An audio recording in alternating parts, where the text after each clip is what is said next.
Shampoo साबुन इत्यादि आ गए हैं, जितना साफ कर सको उतना अच्छा, उतने चमकते हैं हम, लेकिन ऊपर से जितनी चमक है मन उतना ही काला है, उतने ही गलत विचार है मन में, वाणी उतनी ही खट्टी है या कड़वी है। तो जितना साफ हम अपने घर को या अपने ऊपरी सुंदरता को रखते हैं, उतना मन को भी रखें, विचारों को शुद्ध रखें, वाणी को मीठी रखें। जो भी बोले 100 बार सोच समझ कर बोले, क्योंकि शब्द वापस नहीं आते। और अगर आप कहे कि भाई इतना समय नहीं है हमारे पास कि बैठकर 100 बार सोचे हम कुछ बोलने से पहले, मत सोचो। सिर्फ एक बार इतना सोच लेना कि जो भी कहने जा रहे हो, यही अगर कोई और आपसे कहेगा तो आपको कैसा लगेगा। और अगर आप कहेंगे भाई मुझे तो अच्छा नहीं लगेगा, तो किसी और से भी मत कहना, क्योंकि थप्पड़ चाहे गरीब को मारो कि अमीर को मारो, लगता दोनों को ही जोर से है। ऐसा नहीं कि गरीब को तो आदत है भाई जितना भी मार दो तकलीफ नहीं होगी, और अमीर को आदत नहीं है तो उसे एक थप्पड़ भी बड़ी जोर की लगती है, दोनों को उतना ही लगता है। तो आप कुछ भी कहेंगे, अगर आपको वो चीज बुरी लग रही है तो उसे भी उतनी ही बुरी लगेगी, उतनी ही तकलीफ पहुंचेगी। ये दुआएं और बद्दुआएं क्या होती है, यही चीजें है। दुआ क्या है? आपने कभी किसी का बहुत अच्छा किया, भला किया, उसने आपको दिल से आशीर्वाद दिया, दुआएं दी कि भाई इसने मेरी सहायता करी, भगवान इसकी रक्षा करे। वो दुआएं कब काम आती है? जब आप पे कोई बहुत बड़ा संकट आने वाला है। कई बार हम कहते हैं ना कि लगा था ये बहुत बड़ा संकट है पर छोटे में टल गया, बहुत कुछ बड़ा हो सकता था। समझ लेना उस समय किसी ना किसी की दी हुई दुआएं आड़े आई थी आपको बचाने के लिए, उसको दुआएं कहते हैं। लेकिन बद्दुआएं भी ऐसे ही काम करती हैं। आपने कभी किसी का बहुत दिल दुखाया था, अब आप कोई कार्य करने जा रहे हैं, बड़ी मेहनत की आपने उस कार्य में, सब कुछ मान लीजिए आपने दांव पे लगाया हो, और वो काम बस सफल होने ही वाला है, आपको लग रहा है कि बस हो गया ये काम, और अचानक सब कुछ उल्टा पड़ जाता है और आप समझ ही नहीं पाते कि काम असफल हो कैसे गया। उस वक्त किसी की बद्दुआ आड़े आ गई थी। तो किसी का दिल मत दुखाइए, इससे बड़ा पाप और कुछ नहीं है। बाकी सारे पाप बाद में आते हैं। किसी भी इंसान, पशु, किसी का भी अगर आप दिल दुखाते हैं तो बहुत बड़ा पाप है। 5वां लक्षण है तितिक्षा। अर्थ, भगवान जो भी दे उसे प्रसाद समझकर ग्रहण करो। जो भी दे, दुख हो सुख हो, जो भी परिस्थितियां हो, उसे प्रसाद समझकर आप ग्रहण करिए, क्योंकि वो हम सबसे ज्यादा सयाने हैं, हमसे ज्यादा ज्ञानी हैं। आपने हमने भविष्य नहीं देखा, उन्होंने देखा है, उनको पता है सब क्या सही है इसके लिए, भविष्य में क्या गलत है, किस वक्त इसे क्या देना है मुझे, उन्हें पता है कि नहीं। एक बात बताइए, आप ज्यादा होशियार कि ठाकुर जी? आप भी हो सकते हैं, भगवान ने आपको दिमाग दिया है। बताइए, आप ज्यादा होशियार कि ठाकुर जी? जोर से। तो क्यों इतनी होशियारी लगाओ? हर चीज में इतने प्रश्न, ये क्यों हुआ, वो क्यों हुआ, ऐसा क्यों नहीं होता। वैसे उन पर थोड़ा तो भरोसा रखिए। दुख आते हैं, ये तो पिक्चरें देख देख कर अलग ही हमने तरीका बना लिया है कि दुख आते ही भगवान पर चिल्ला चिल्ली करना, उन्हें दोषी ठहराना। कितने तो एक काम नहीं हुआ भगवान बदल लेते हैं, कहीं और प्रसाद चढ़ाकर देखते हैं, किसी और के धाम जाकर देखते हैं। इतना भी भरोसा नहीं है भगवान पर।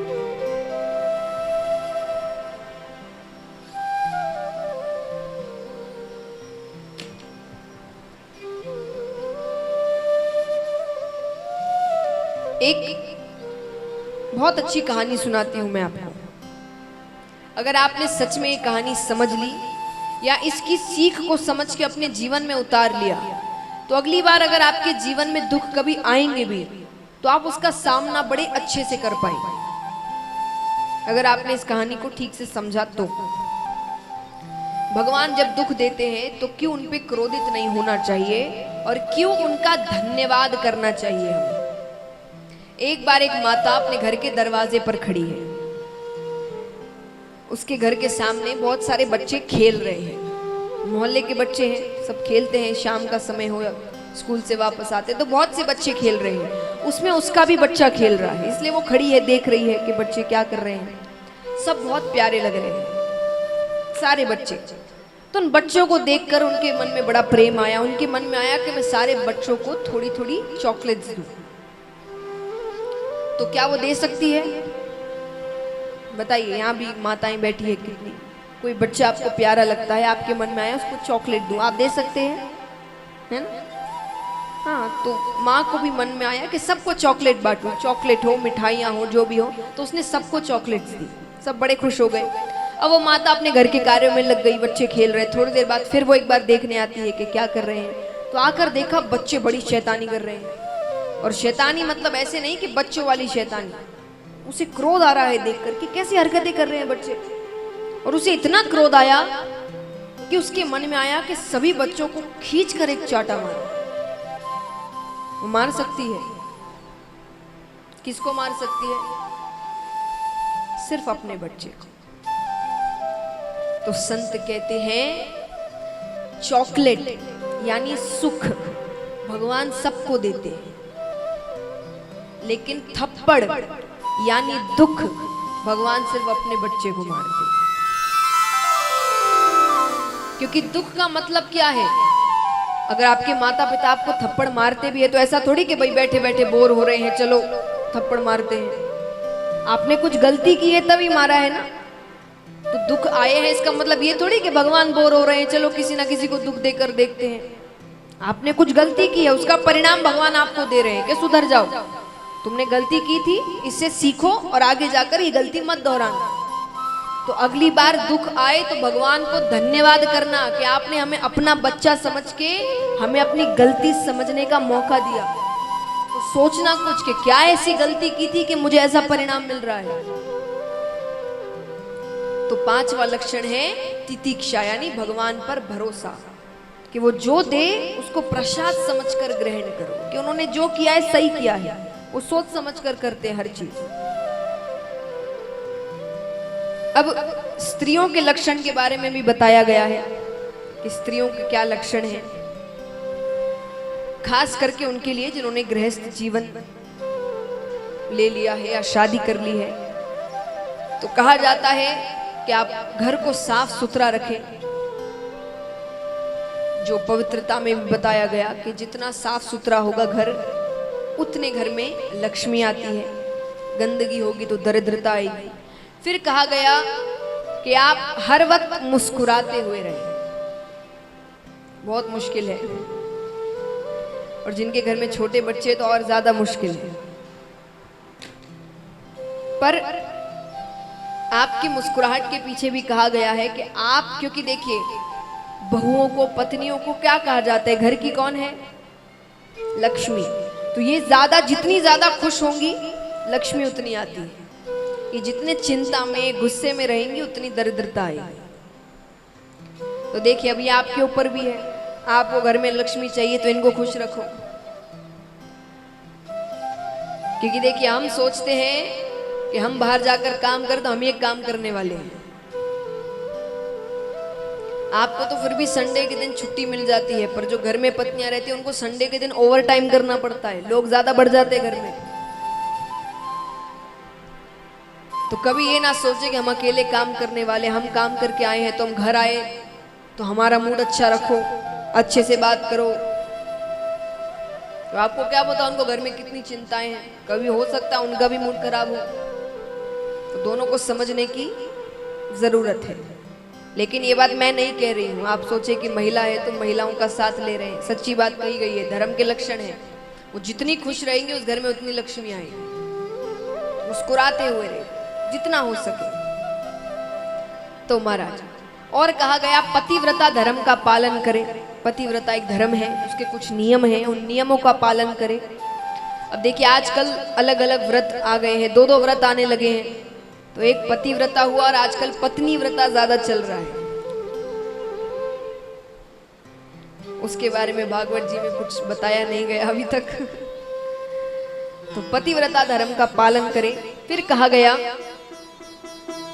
ये चीज आजकल ज्यादा मानी नहीं जाती, पर कहा जाता है कि अपने पति का नाम मुख से नहीं लेना चाहिए, जो असल नाम है।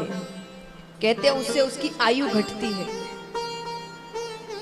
ये ऐसी कोई बात नहीं है कि उनको बड़े रूप दिया गया इसलिए नाम कहा गया, उनकी आयु घटती है उससे। पति का नाम मुख से नहीं लेना चाहिए, जो असल नाम है। कोई और नाम से आप बुला सकते हैं, पर पति का असल नाम मुख से नहीं लेना चाहिए। गांव में अभी भी लोग मानते हैं। एक प्रसंग सुनाती हूं मैं। एक बार एक महिला अपने जेठ जी की बेटी के साथ एक कथा में जाती है। जेठ जी की बेटी का नाम चंपा था। तो कथा में जाती है। अब कथा में भजन कीर्तन भी बीच में होते हैं। तो महाराज जी ने भजन गाए, जय रघुनंदन कंस निकंदन देवकी नंदन त्वम शरणम। अब सब गा रहे हैं सिवाय उस महिला के। क्यों? क्योंकि उसके पति का नाम था देवकी नंदन।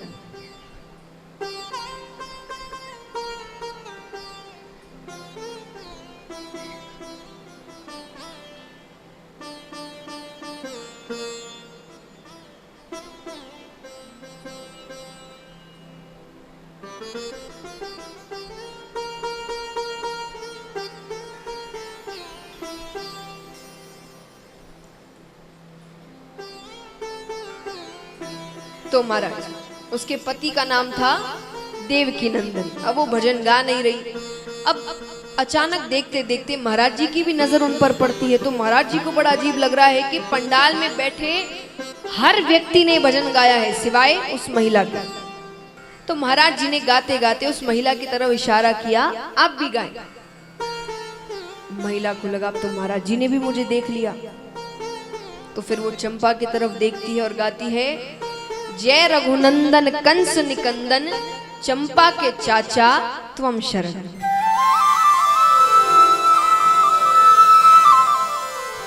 अभी दृश्य ऊपर भगवान देखते, भगवान मुस्कुराने लगते। लक्ष्मी जी ने कहा, क्या हुआ?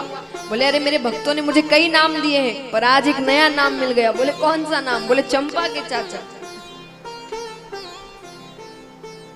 तो ये विनोद की बातें हैं, लेकिन जो बातें बताई गई है, नाम मुख से नहीं लेना चाहिए। तो ये धर्म के कुछ लक्षण हैं। फिर कहा गया कि दान के बारे में हमें कुछ बताइए। दान कब करना चाहिए, किसे करना चाहिए?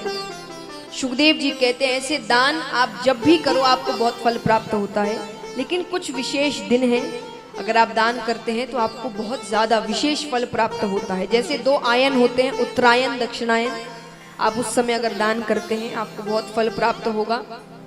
अक्षय तृतीया के दिन अगर आप दान करें तो आपको बहुत फल प्राप्त होता है। घर में किसी का जन्म हो तो आप दान करिए, या किसी की मृत्यु हो जाए तो आप दान करिए, आपको बहुत फल प्राप्त होता है। लेकिन दान भी किसे करें? सुपात्र को, जो उसका सही उपयोग करेगा, जिसको सच में जरूरत है। कुपात्र को दान करोगे, दान उल्टा पड़ जाएगा। यानी वो जो गलत कार्य करेगा उसका परिणाम आपको मिलेगा, क्योंकि धन उसे आपने दिया है। और धन भी शुद्ध हो, इसलिए कहा जाता है आपकी जो अच्छी कमाई है उसका 10% दान करना चाहिए। इससे धन की शुद्धि होती है। अगर काला धन लाया और उसको दान में लगा दिया तो कोई फल प्राप्त नहीं होगा। तो भगवान भी ऊपर से देखते हैं। तो आपकी जो अच्छी कमाई है उसका 10% आपको दान करना चाहिए। तो महाराज, दान के बारे में बताया गया। अब राजा परीक्षित पूछते हैं कि प्रभु ये बताइए कि कभी ऐसा हुआ है कि भगवान ने किसी पशु को दर्शन दिए?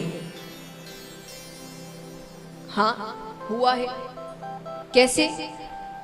सुखदेव जी कहते हैं कि त्रिकूट नामक एक पर्वत था, उसके पास एक सरोवर बहता था। उस सरोवर में एक हाथी आया करता था। हाथी भी कौन सा? सफेद हाथी, बहुत सुंदर और इतना शक्तिशाली कि उसकी सुगंध से, देखना तो दूर, उसकी सुगंध से शेर तक डर कर भाग जाए, उसकी सुगंध भी आ जाए उसे। उसका नाम था गजेंद्र, गजेंद्र नामक हाथी। वो अपने परिवार के साथ आता है क्रीड़ा करने।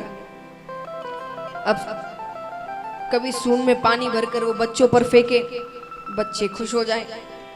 कभी पानी भरकर वो पत्नी पर फेंके, पत्नी शर्मा जाए।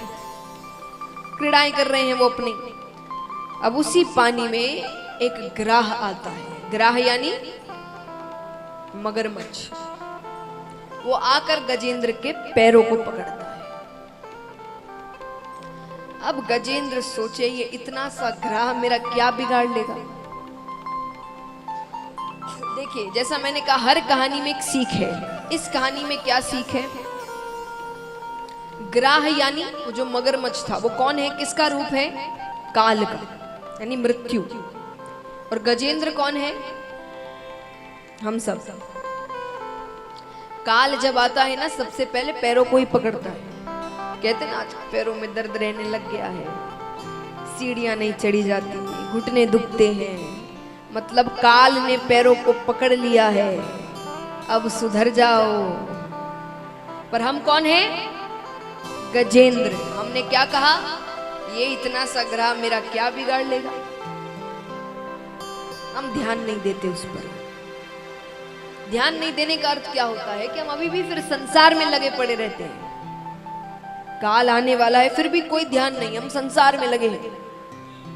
तो गजेंद्र ने कहा ये क्या मेरा बिगाड़ लेगा। लेकिन ग्राह पानी का पशु है, पानी में रहकर उसकी शक्ति बढ़ती ही जाएगी। गजेंद्र पानी का पशु नहीं है, पानी में रहकर उसकी शक्ति घटती जाएगी। ज्यादा आप पानी में रहते शरीर भारी होने लगता है ना। वाटर पार्क जाते हैं तो बाहर निकलो तो क्या शरीर उठता ही नहीं, तो शक्ति कम होती है तब। तो गजेंद्र पानी का पशु नहीं है, उसकी शक्ति कम होती जा रही है। अब कम हो रही है तो ग्राह से खींचता जा रहा है, खींचते खींचते खींचते बीच में लेकर जाता है, अब पानी के अंदर ले जा रहा है वो उसे। बहुत कोशिशें